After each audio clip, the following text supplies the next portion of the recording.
Welcome back to Venture Pill, everybody. Hope you're all having a great week. Yes, sir. First up, you will hear a breakdown on Sora Fuel, which just announced their $6 million seed round led by the Engine Ventures. This startup produces sustainable aviation fuel using only air, water, and renewable energy. Wow. Pretty cool.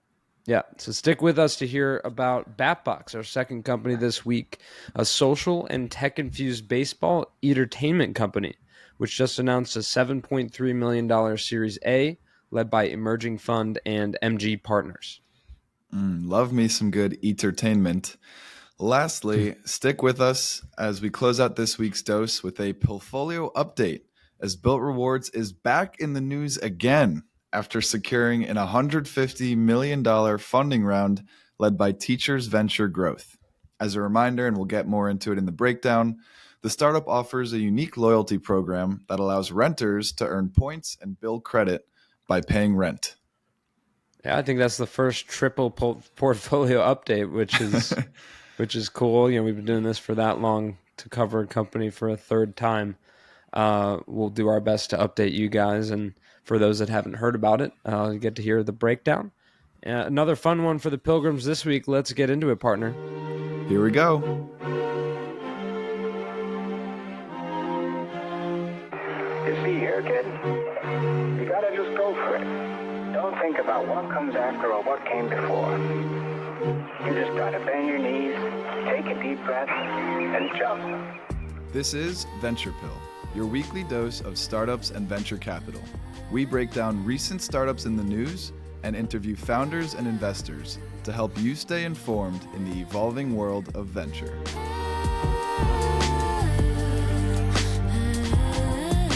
Okay, our first company up on this week's dose, we have Sora Fuel, which just announced $6 million in seed funding led by the Engine Ventures.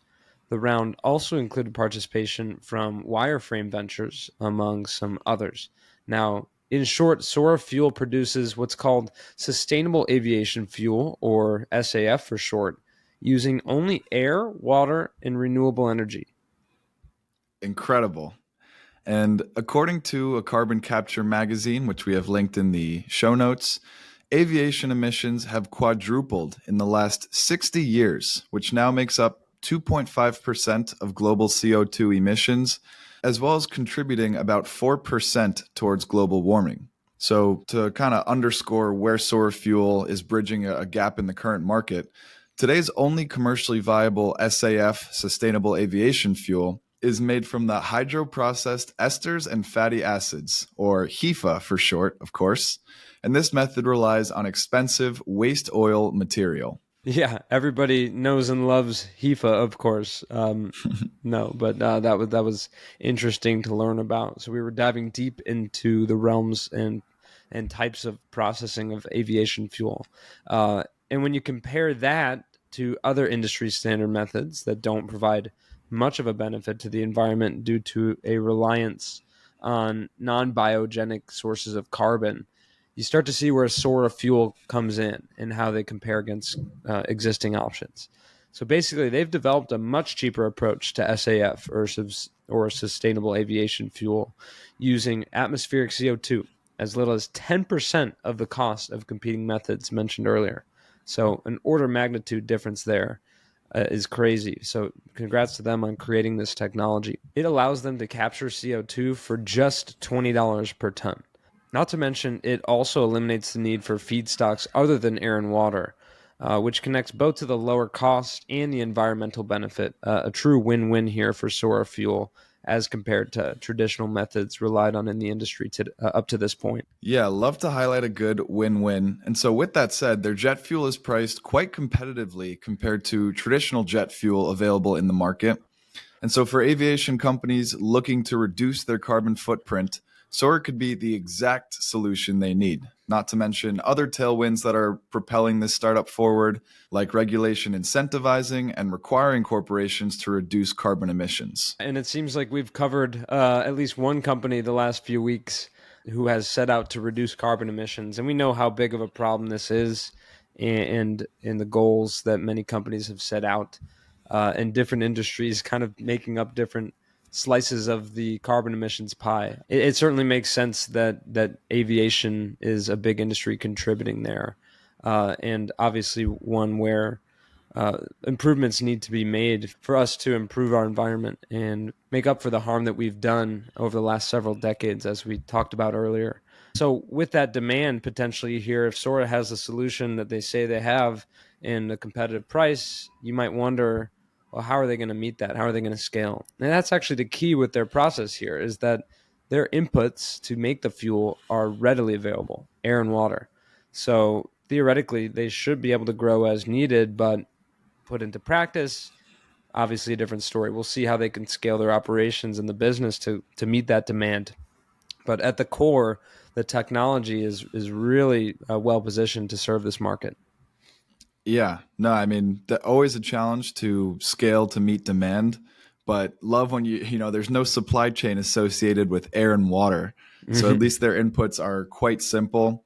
And this is definitely one of those startups that's a little bit over our head or maybe just in the weeds in terms of the technical components of it. But to simplify it a little for ourselves and also to our listeners out there, essentially what Sora is working on here is jet fuel that's either cheaper than the alternatives that are better for the environment, or actually better for the environment than the other alternatives that claim that they are, but aren't necessarily as forgiving on CO2 emissions as Sora is. So they've kind of bridged the gap between the two. And you could imagine how demand would surge for a product like this. Yeah, another incredible technology to cover here on the Pill. If you're interested, check out their website. You can learn a little bit more about their team. Really impressive that they've been able to develop this, and at this early stage with $6 million seed round. We'll see where they can take that money and where that gets them, and certainly tabs will be kept. Partner, we got about 100, or we got about 1,000 tabs open right now. Yeah. All right, second company of this week's dose, we have BatBox, which just announced a $7.3 million Series A, led by Emerging Fund and MG Partners. BatBox is a social and tech-infused baseball entertainment company, not too dissimilar from Top Golf, or maybe more closely, a golf simulator place that you could go and play some golf and get some food and drinks. So that's kind of the idea here, but with baseball. Yeah, partner, this is right in our strike zone, if you know what I mean. Yeah. Love the rise of Eatertainment. I think Top Golf has been a smashing success from a business perspective, and also just, a lot of fun to go when you're trying to organize some event with your friends. And so a little bit more on BatBox. They use a simulator technology called Strike Zone that immerses customers in a realistic baseball experience.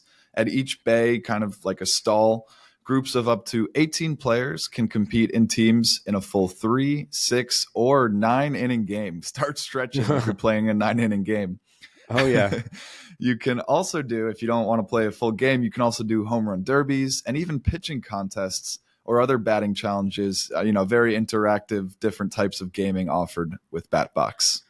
Yeah. I love baseball. For those that don't know, that's kind of been my sport my whole life, and this just sounds like a blast to go with some friends. I don't think it really matters your skill level. If you wanted to make it competitive, you could, or anybody really with any experience could probably get in there and hack around, toss it around, and have a good time with some drinks. I will say it also reminds me of a place called Flight Club, which is for darts, where you have like kind of a technology tracking the darts, and it keeps score for you. And there's a lot of these types of places. There's another one in Austin for shuffleboard. And these are really fun spots for like work happy hours, small events, and just going out with your friends. A little something to mix it up from the regular restaurant or regular bar, right? Mm-hmm.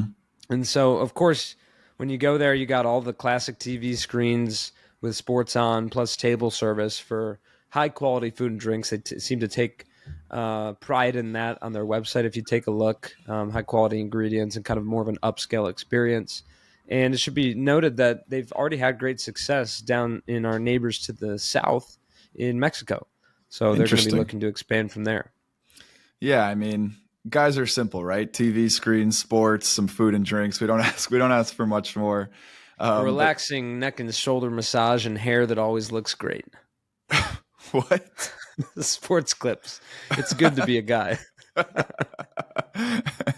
Yeah, but anyway, yeah, as you mentioned, it's similar with Top Golf. Even if you have no interest in playing golf at all, they've got the TV screens, the good food, the drinks. Like, it's just as much of a place to just go watch the game or watch TV or hang out with friends as it is to practice your golf swing or baseball swing.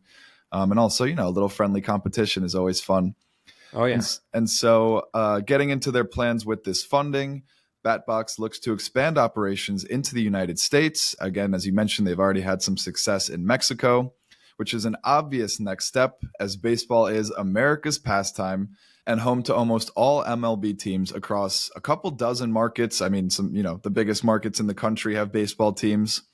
The first location will be in Addison, Texas in early 2025, and we'll have 10 simulators in the 13,000 square feet of Eatertainment space.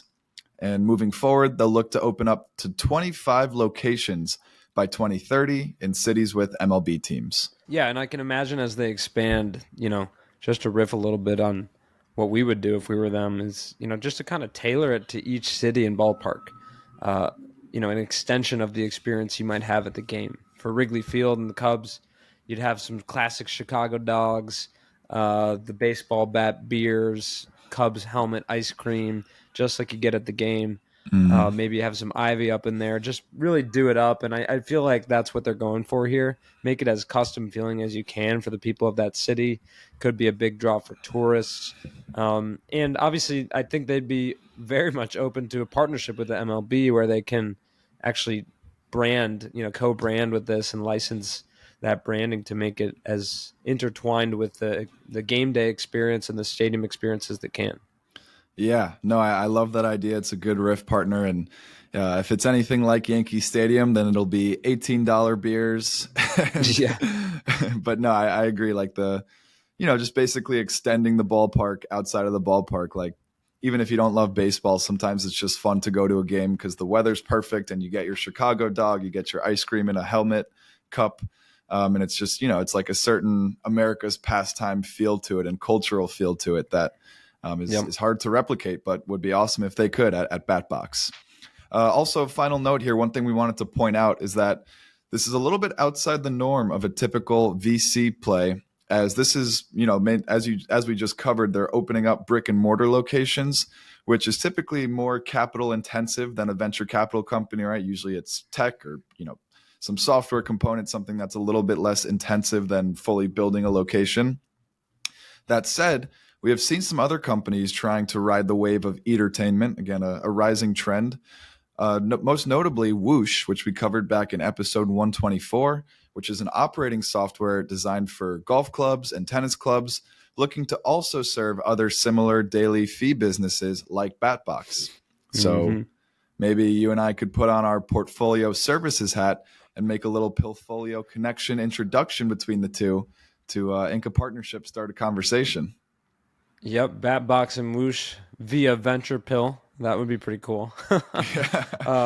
Yeah, I think it's a good point, right? A little bit outside of the realm, but it is Eatertainment. I think that these VCs kind of saw the opportunity to pounce on here.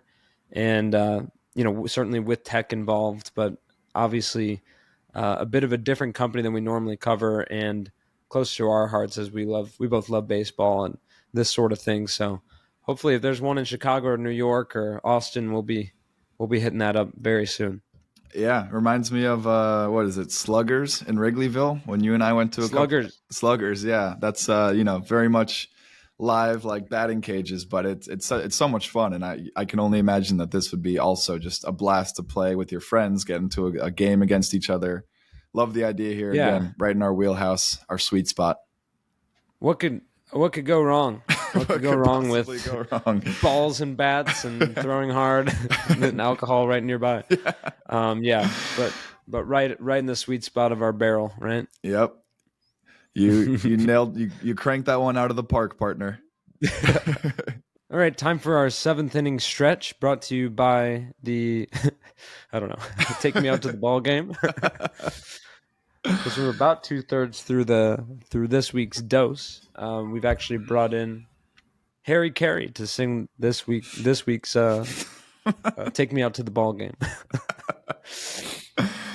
Cause it's 1, 2, 3 Two, strikes. Three You're out strikes, you're out in at the the old old ball ball game. game. Nice. Not easy to Perfect. harmonize virtually. Pretty good, partner. Hey, Anyway, we do our best. now that we're all stretched out and ready to finish strong on this week's dose, wrapping up, we have a Pillfolio update. Another one. The Pillfolio stays hot, hot, hot. Of great proportions. Of great proportions. This time it is Bilt Rewards, which, as you mentioned at the start, this is our first triple Pillfolio update, as we covered them on episode 49, way back when, and pretty recently in episode 104. This time they have secured another $150 million in funding.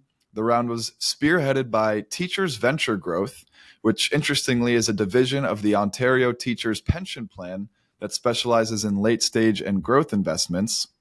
Pretty interesting. I don't think we've ever seen any funding come from, a pension plan and teachers pension plan getting involved in venture capital. That's awesome. Like, you love to see that. Not directly. That's kind of weird. I wonder how that actually ended up going down. Yeah. Joining Teachers Venture Growth in the round was also Vanderbilt University Endowment and the University of Illinois Foundation, with continued support from previous investors. So a couple of unique, endowments and pension plans getting involved on the fun here. Pretty cool. And, endowments like to make money. So maybe endowments and pension plans like to make money. So, obviously they see something they like with Bilt Rewards. They've been fundraising with incredible velocity. Don't want to speculate, but maybe they're looking for some kind of public offering or taking acquisition next. I don't know. We'll have to see. Yeah. We'll be sure to have that update when it comes around. Anyway, just to paint a timeline here for everyone, this latest round follows an $150 million Series B, which we covered back in January of 2023. That was episode 49. Then they had a $200 million funding round, which we covered in February of this year, 2024. So that was episode 104. So we have been there to break the news for $500 million of fundraising for Bilt Rewards, which is insane. Split up over 3 unique fundraises. This latest raise bumps the startup valuation to $3.25 billion, up from their $3.1 billion valuation that they achieved just earlier this year when they had their last fundraise. Yeah, incredible to see that growth over the last couple of years. Interesting, though, to see just a small bump in the valuation. We haven't seen crazy bumps at this level for a $3 billion company. So I guess it's in the right direction. Maybe just an adjustment of the sales to move toward, to be better positioned for that exit outcome. So who knows how that panned out, but just kind of interesting to see a very small increase on the 3.1 to 3.25. Right. Well, it's also only been 6 months. So, to bump your valuation by $150 million in 6 months, that's obviously, when we start talking about a triple unicorn like Bilt, it's not as significant, but still, like in 6 months to create that much additional value to your startup, that's not nothing. No. And with uncertainty in markets and potential recession concerns, that's a positive. So, not a knock on them for sure. Just more interesting, like this list of investors that you just talked about is unusual. So we didn't get to see as much on any strategy there or how that came about, but just of course wanted to mention those since it was so unique. But moving forward, for those that may not remember or haven't heard our breakdown on Bilt before, basically it's a credit card company that offers a unique loyalty program for renters to earn points by paying rent, a feature not commonly found in other rewards programs, nor has paying rent been possible via a credit card really before Bilt. So it's innovation on a couple of fronts. So members, in addition to paying for rent, can also earn points through their Bilt MasterCard for purchases in categories like dining and travel as well, without incurring annual fees. And points earned can be redeemed in various ways, including transferring to travel partners or booking travel, or even just applying those points toward rent payments. And I think mostly of note, home down payments Mm-hmm. is what you could put these towards, which is a big emphasis for Bilt. Yeah, they've continued to expand from the rental market into the home ownership and mortgage space, which is really interesting. And they already were so innovative. They were already on the cusp of cutting edge with allowing people to get rewarded for paying rent with their credit card. So very interested to see how they continue to develop that towards the home ownership front. But so just to continue refreshing the memory for our listeners out there, Bilt essentially has two main offerings, which you highlighted, but to go a little deeper, there's the Bilt MasterCard and then the Bilt Rewards loyalty program. So the Bilt MasterCard was developed in partnership with Wells Fargo and enables users to earn points on rent payments without transaction fees, helping build a path towards home ownership. And then the loyalty program, which was developed in partnership with a network of the nation's largest real estate owners, covers nearly 4 million apartment units and aims to help renters build credit through rent payments. And again, building credit, hopefully also along the way on the path to home ownership. Yeah, so a great mission here and a really interesting solution with that loyalty program combined with the MasterCard. A little bit more on their rapid growth. So since January, Bilt has experienced remarkable growth across multiple facets. The platform spend has surged to over $30 billion annually, representing a 50% increase from the January announcement. And this growth has been driven by the expansion of Bilt's resident loyalty program, which you just mentioned, which has expanded its reach to more apartment buildings, including 7 of the 10 largest multifamily managers, and has ventured into the condo and HOA market. So just trying to get a foothold in every area within real estate or residential real estate, at least for now. Simultaneously, the neighborhood loyalty program has seen significant expansion of merchants, now encompassing over 21,000 restaurants and 3,500 fitness studios of note. Yeah, so like you said, really pushing their way into every component of residential real estate and renters, homeowners, HOA, neighborhoods. They're really just trying to get as much exposure to the market as possible. Everything related to living, like restaurants and fitness studios, like that might be in those buildings, everything related to the people, the spending of the people that would be using Bilt, right? Just kind of spreading their influence, which is pretty interesting to see how that's developed in such a short time. Yeah, no doubt. And so to add on to that, we're going to talk about a little bit of traction, recent developments. This actually comes from our last breakdown, as this announcement wasn't as flushed out as their January announcement was. But back in January, the company had processed $3 billion in annualized rent payments and $1.6 billion in card spend. And additionally, Bilt achieved EBITDA profitability in 2023. So they have continued to raise, $300 million since achieving that profitability back in the end of last year. Yeah.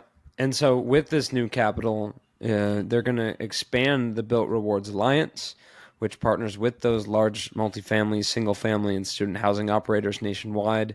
And they also plan to enhance the neighborhood rewards program further, which rewards members for spending in the community in those areas, maybe hopefully expanding into groceries, rideshare services, and more.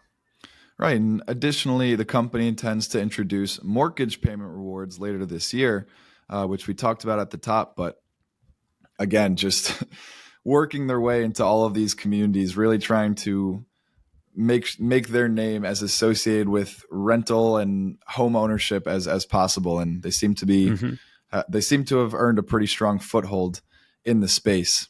And so just to put a bow on it, Bilt Rewards continues to grow its presence in the massive rental market with their innovative offerings that include financial benefits and flexibility to renters, positioning the company for further expansion and success.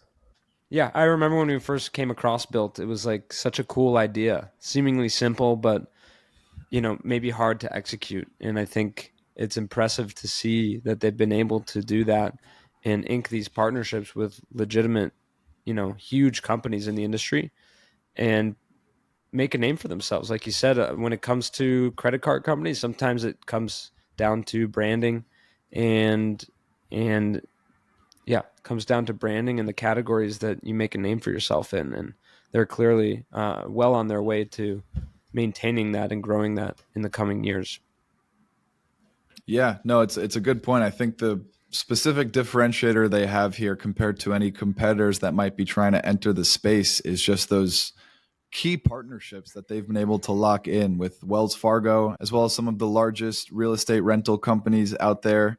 And, that's continuing to strengthen those partnerships and relationships and have more apartments be available to be part of the Bilt Alliance is incredible. They've done a great job already. They have 4 million apartment units covered. And I'm sure they're going to continue to push on both fronts there to strengthen those partnerships and keep that competitive moat as wide as possible. Yep. The wider the moat, the better. That's what we always say. I always said that. Yeah. Companies can't swim. That's a well-known fact. They don't have boats or bridges. All right, partner. I think we're about done with this week's dose. It's always a pleasure. We're keeping it rolling here as now I'm in Chicago and you're in New Jersey, New York metropolitan tri-state area. Mm-hmm. Distance makes the heart grow fonder. But we're chugging along.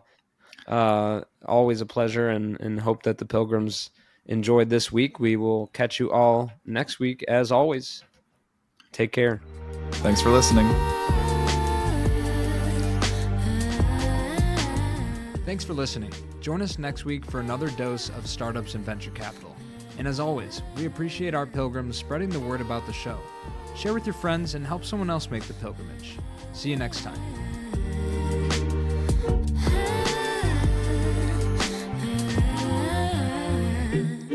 She told me that she only bumps my music when she's lonely.